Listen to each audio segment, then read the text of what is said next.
Un buen día, mi nombre es Mauricio Icaza y hoy en el módulo de Finanzas y Políticas Públicas realizaremos un video de una evaluación final sobre la materia. El presente trabajo trata sobre el tema de sostenibilidad de la política fiscal y endeudamiento público, desafíos y alternativas del financiamiento en economías dolarizadas en el deporte ecuatoriano. Como introducción veremos para el presente trabajo que, según el Presupuesto General del Estado 2025, el Ministerio del Deporte fue asignado alrededor de un valor de 69.95 millones dentro de un presupuesto nacional que supera los 40.900 millones, lo que equivale aproximadamente a un 0.17 del gasto total.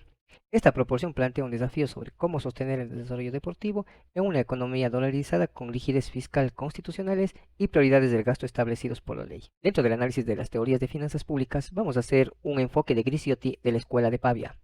El Estado decide políticamente priorizar el deporte como servicio público, pero luego enfrenta un dilema de cómo financiarlo.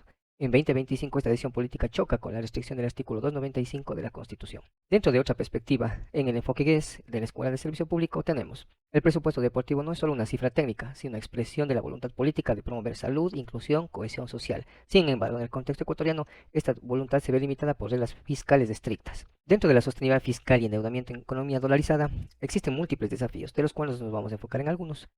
Previa introducción, indicamos que la rigidez constitucional del artículo 295 se vería enfocada en los siguientes puntos. Los egresos permanentes del deporte, como remuneración de entrenadores, personal técnico y mantenimiento de infraestructura, deben financiarse exclusivamente con ingresos permanentes. Esta restricción limita la expansión del gasto y la ejecución de nuevos proyectos deportivos en contextos de restricción fiscal. En otro enfoque, tenemos los límites del endeudamiento público, COPLAFIT. El marco fiscal ecuatoriano establece reglas de sostenibilidad en la deuda pública, con umbrales cercanos al 40% del PIB. En 2025, Ecuador opera próximo a estos límites, reduciendo el margen para financiar infraestructura deportiva mediante endeudamiento, especialmente en los sectores no considerados estratégicos. Otro punto muy importante es la dependencia de ingresos volátiles. Una proporción significativa de los ingresos fiscales del Estado depende del petróleo, un recurso altamente volátil. En escenarios de caída de precios, el ajuste fiscal suele contraerse en áreas como deporte, consideradas de menor prioridad frente a la salud, educación o seguridad. Desde la perspectiva de las finanzas públicas, el deporte constituye un bien público con provisión estatal, orientado al bienestar social. Su intervención se justifica por funciones clásicas del Estado, como la asignación eficiente de recursos, la redistribución de ingresos mediante el acceso a servicios deportivos y la contribución indirecta a la cohesión social y al empleo. Otro enfoque sobre la corrupción y gobernanza. La asignación y ejecución del gasto deportivo es vulnerable a los problemas de información asimétrica y a las prácticas corruptas descriptivas en módulos principal-agente, especialmente en los procesos de contratación pública e infraestructura.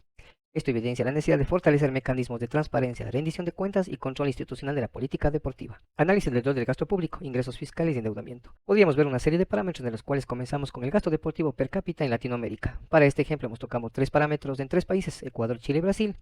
Ecuador con 4.1 por persona al año, Chile 12.3 y Brasil 8.7. En esta simple comparación podemos ver que Ecuador tiene un porcentaje muy bajo en relación a este parámetro. Luego, en los ingresos fiscales destinados al deporte, vamos a ver un aspecto relacionado a los ingresos tributarios generales. No asigna porcentajes específicos en el deporte, pero un claro ejemplo y muy positivo es Uruguay destina el 1% de los impuestos al deporte desde 2009. Uno de los aspectos muy importantes son los efectos fiscales de la fusión entre el Ministerio del Deporte y el Ministerio de Educación. Esta fusión entre ministerios orientada a la racionalización del gasto público ha generado una dilución institucional en la política deportiva. Si bien la medida puede reducir costos administrativos, también debilita la autonomía presupuestaria del deporte, incrementa la competencia interna por recursos y reduce la visibilidad del gasto deportivo en presupuesto general del Estado, afectando su planificación en mediano y largo plazo. Vamos a tocar una serie de propuestas en política pública relacionadas a este tema. Reforma institucional. Sería interesante la creación de un Instituto Ecuatoriano del Deporte, una entidad descentralizada con autonomía financiera, algo muy similar a lo que es el IES, pero para el deporte.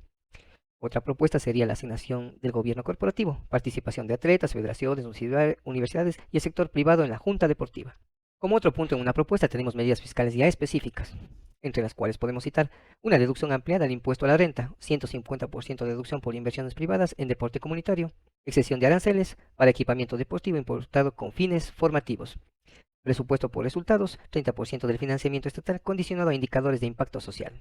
Conclusiones. En lo aprendido en la materia de finanzas en el sector público, podemos concluir que en la economía dolarizada como la ecuatoriana, el deporte es reconocido como política pública, pero recibe apenas un 0.17% del presupuesto general del Estado.